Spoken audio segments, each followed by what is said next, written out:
Everyone thinks I'm loyal, but I've been secretly planning to leave my husband for my ex in another country, which is the kind of sentence that wants to be whispered into a coat sleeve at a bus stop so the wind can edit it for decency. I'm Marin, 32, and I'm an immigration case officer, the person who spends her days annotating other people's doors with words like granted, further evidence required, character concerns, while my own doorway has a suitcase standing behind it like a stagehand who knows when the cue is coming.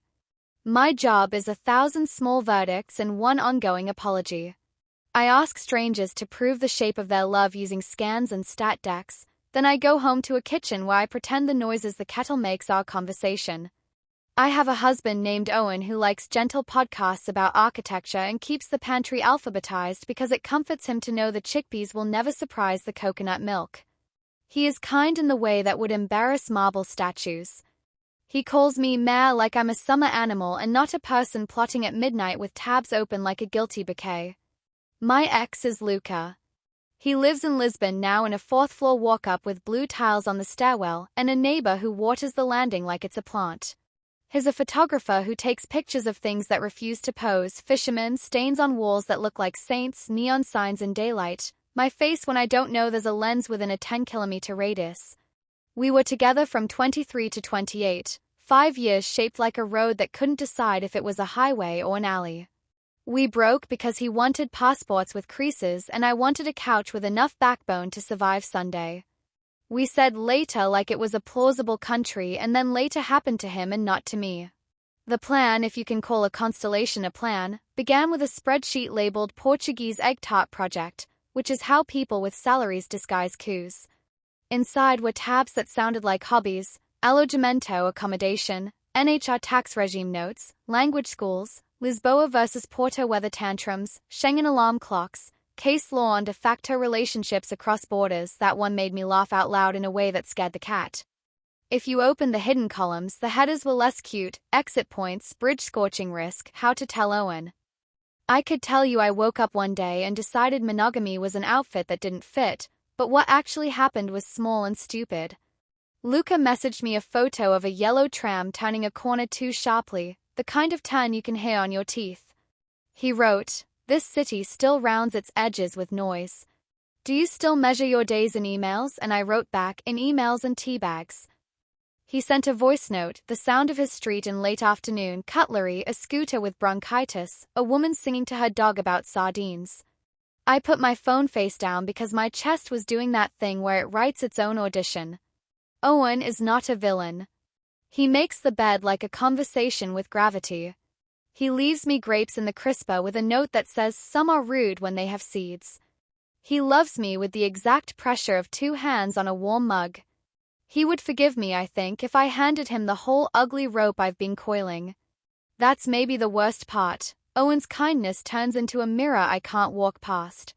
I keep telling my friends, the two who know half the story, that I'm not leaving a bad person. I'm leaving the version of me who stopped asking for specific weather. Work taught me clean edges. A fiancé visa gets approved or it doesn't.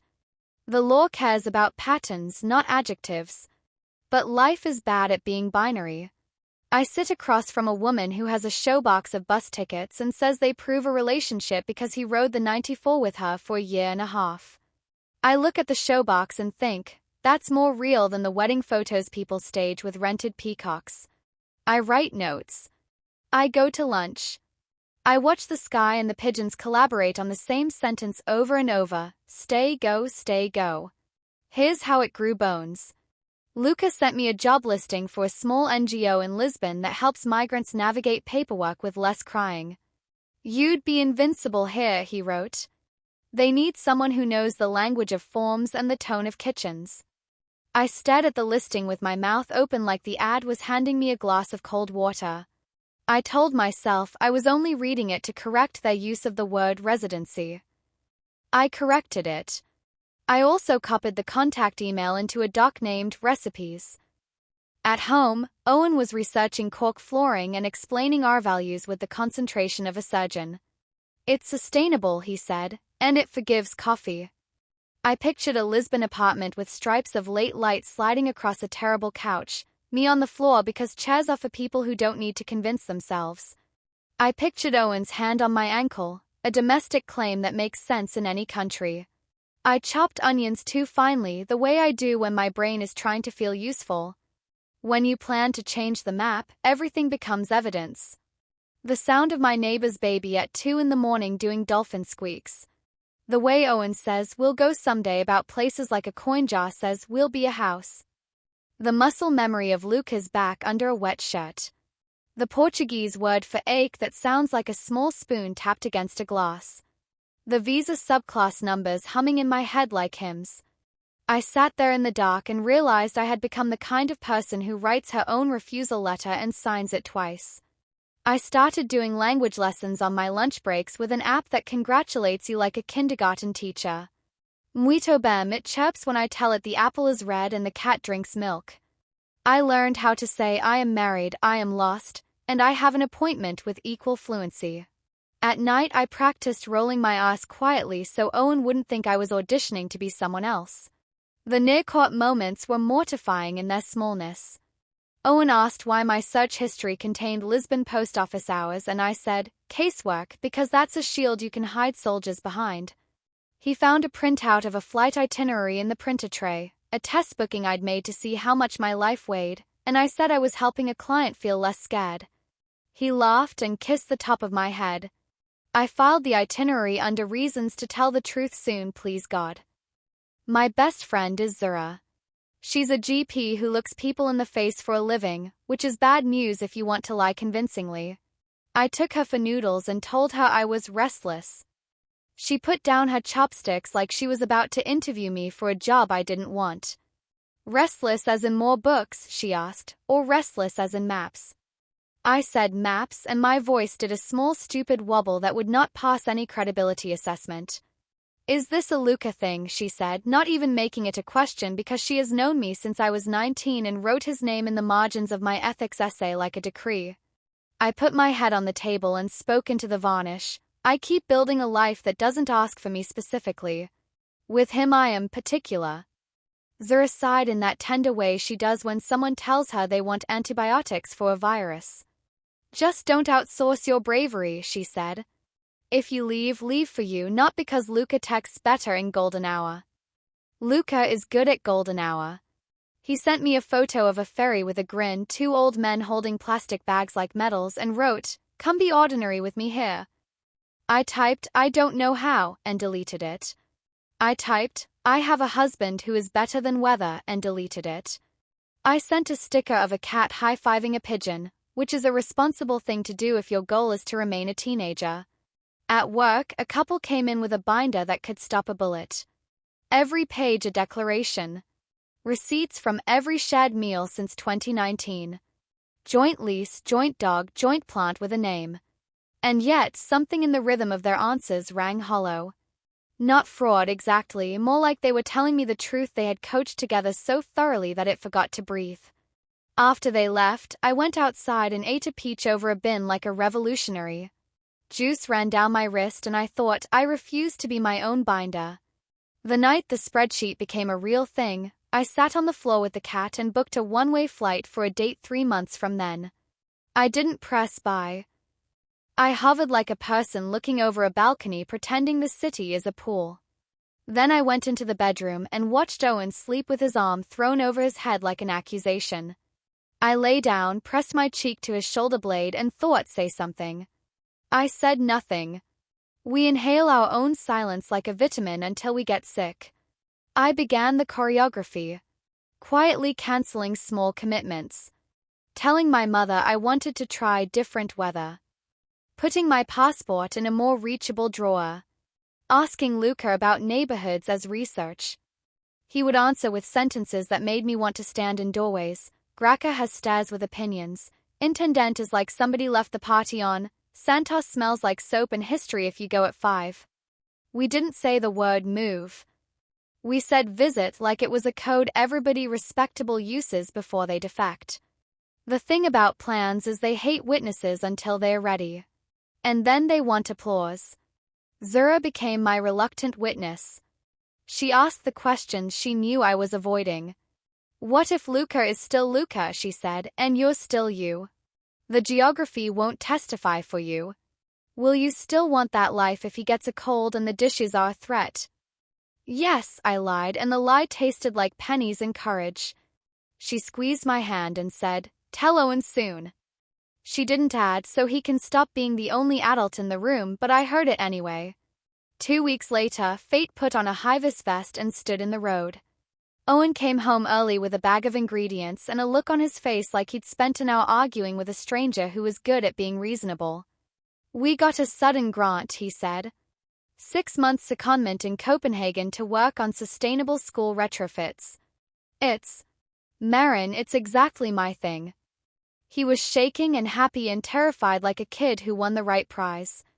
"Come with me," he said, already talking logistics. "My job could freeze me, Zura could water the plant, the cat would adore his sister." I sat on the stool and felt the floor rise up to my throat. The narrative did not consult my spreadsheet. 2 other countries arrived in the kitchen like uninvited relatives with excellent hair. I laughed a sound that did not convince either of us and said, "That's huge," like I was reading a teleprompter. Inside, the coins clattered. Lisbon. Copenhagen. The pantry alphabetized in 2 directions. Owen's hands midair, building us a story with fair wages and health insurance. Luca's voice note of a street that doesn't care about paperwork. I was suddenly 11, asked to choose between school camp and a cousin's wedding, knowing either answer would ghost me for years. I told Owen I'd think, which is the honest coward's favorite verb. That night I went for a walk to the river, and the river did what rivers do, kept going without asking for any of my approvals. I sat on a bench that had opinions about graffiti, and I wrote 2 lists in my notes app with Owen with Luca. Under Owen I wrote, "Laugh in the cereal aisle safe in storms," the way he reads recipes out loud because he thinks the verbs are fortune cookies. Under Luca I wrote, "Watch the city teach itself color, active verbs," my mouth unclenched. Under both I wrote, "Me if I'm brave." I didn't sleep. I counted my breaths until they turned into a choir. In the morning I told Owen I needed a week. He nodded like an engineer. "You get 2, he said. "But if we go, I want to go because you're running to something with me, not away from something with him."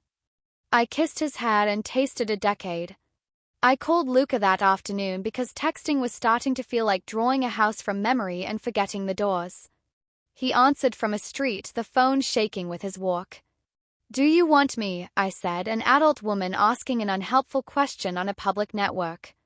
He laughed softly. "I want a life that contains you. I also want you to not hate yourself inside it. If Copenhagen is your mouth's yes, I'll send you postal photos every day until you're bored." "I'm not bored," I said, and the sentence folded itself neatly in my pocket for later. The week sprawled. I made charts only I understood. I sat in the pantry and looked at the alphabetized cans like they had opinions. I worked. A man cried in my office because love doesn't make neat paperwork no matter how many times the website says upload here. I cried with him, then stamped a form. I went to a language class and learned how to say "I am thinking" in Portuguese and learned it uses the same word you use when you say you miss someone. I looked at flights. I fed the cat. I became a person who knows the weather in 2 cities that don't know I'm on the phone. On the last night of the allotted week, I cooked. Not because food fixes anything, but because it quiets the part of my brain that wants to spin. Owen set the table like it was a method. I said the sentences I had practiced in Zura's kitchen. "I've been talking to Luca," I said first, so the room couldn't pretend not to hear. I added the other thing immediately, no waiting for witnesses. "I haven't slept with him." That relieved face he made me want to add everything, so I did. "I've been planning to go. Not tomorrow, but not theoretical. I made documents. I bought a dictionary I keep in my backpack like a pill." He looked at the wall calendar as if it might petition on my behalf. "Okay," he said, "which is not forgiveness but a room you can stand in." I told him about the job listing in Lisbon and how my hands shook reading the words community liaison, like I'd stumbled on my own name written by a stranger. I told him about the way Golden now makes me answer texts with verbs, which is not a legal defense. I told him I feel like a competent machine inside a kind life and I want to be a person, even if it means being unadmirable at dinner parties. He listened and did not hand me any of the 3 easy doors: anger, permission, pity. He asked the pedantic question that saved me from my own melodrama. If I didn't have Copenhagen, what would you be saying? The same thing, I said, surprised by the speed and the relief. He nodded. Okay, he said again, and we sat there with the kind of silence that isn't empty, it's draft. We made a plan that was not mine or his or Luca's. We decided on honesty that behaved like an apprenticeship. I told him I would not leave in the dark like a thief from movies about women who buy new coats. If I chose Lisbon, I would go with packed boxes and witnesses. If I chose Copenhagen, I would write Luca a letter that didn't pretend he was a continent eating my agency. And if I chose neither for now, I would find a way to make a life here that didn't mistake Owen's kindness for anesthesia. I booked a flight. Owen watched me do it. Not to Lisbon. To Lisbon and back. A month from then. 2 weeks there, 2 here, decision after. He put his hand on my shoulder like an unmarked country. Go look at the light, he said, and I cried because it's unfair how tender the world is when you are busy misbehaving. Luca met me at the airport with an orange and a map like a bad movie date. Lisbon did what cities do to people who arrive with a palace of expectations, ignored me kindly, then offered me coffee so strong I could see my second-grade teacher. I walked until my feet had opinions. I sat on stairs and let pigeons interview my face. Luca gave me space like a person who has learned the hard way that love is not a visa category you can fast-track with a charming letter. We were good and bad and ordinary. I helped at the NGO for 3 afternoons and came home dirty under the fingernails from translating and making tea and telling a woman in my halting Portuguese that the system is a maze but we carry bread for the crumbs. At dusk on the 7th day, Luca and I argued in a kitchen that hadn't asked to host our thesis defense. He wanted me to commit to a timeline because he is still in the bones a person who puts a deposit down before he knows the rules. I wanted him to love me for how indecisive I am, which is a lot to ask of a person who is also a country. We said foolish things and true things and then went quiet like 2 radios deciding on a station. I don't want to win you from him, he said finally, low. I want to win you to yourself. I don't want to be won, I said, which felt, even as I said it, like the teenager in me had stolen my mouth. On the flight back, I looked at the map on the seatback screen and thought, everyone on this plane has a plot they're not telling the person next to them. When I landed, Owen picked me up with a thermos of tea and a bag of pretzels, and we drove home listening to a podcast about wooden bridges like nothing combustible lives between us. At a red light he said, well, like a man leaning over a fence to see if the tide is in. It's beautiful, I said, and I want to be useful there. He nodded. And us. I want to be honest here, I said. The cat meowed from the carrier between my feet as if to say, your metaphors are less helpful than food. We didn't decide that night. Or the next. We did something worse and better. We made a calendar that included both of us, then erased half and wrote talk. I emailed the NGO a thank you that did not contain the words when or soon. I sent Luca a voice note of the kookaburras in the park near our flat because I wanted him to have a sound that wasn't my indecision. He sent back the tram again and then nothing for a day, which was merciful. Zura came over with cheap wine and a face like a stern aunt and let me try 4 endings out loud until they all sounded like the same thing rearranged. A week later, Owen got the official letter about Copenhagen. He poured 2 glasses of water like they were potions and said, last call, my love. If you want to build a temporary life with me in a place with bicycles and herring, I want that. If you want to build a permanent life in a place with trams and sardines, I won't hate you for wanting it. But choose because it's yours. I stared at the condensation on the glass and saw 2 women, one with a suitcase in a hallway that learned her name, one with a helmet under her arm looking for a new grocery store. Both were me. Neither was the villain. I chose. Not forever, not for the biography, but for the next sentence. I didn't choose Owen or Luca exactly. I chose to be the woman who tells herself the hard thing first and then builds a room big enough to sit in it.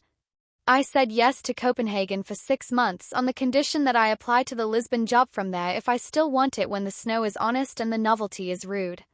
I wrote this as a contract with myself and let both men read it. Owen hugged me in a way that made my spine feel like a story, not a column. Luca wrote back, I'll be here if your yes is still your yes. You want me to say I was loyal all along because the yes was to us, not to him. I wasn't. I was disloyal in 12 languages. I made spreadsheets out of other people's hearts.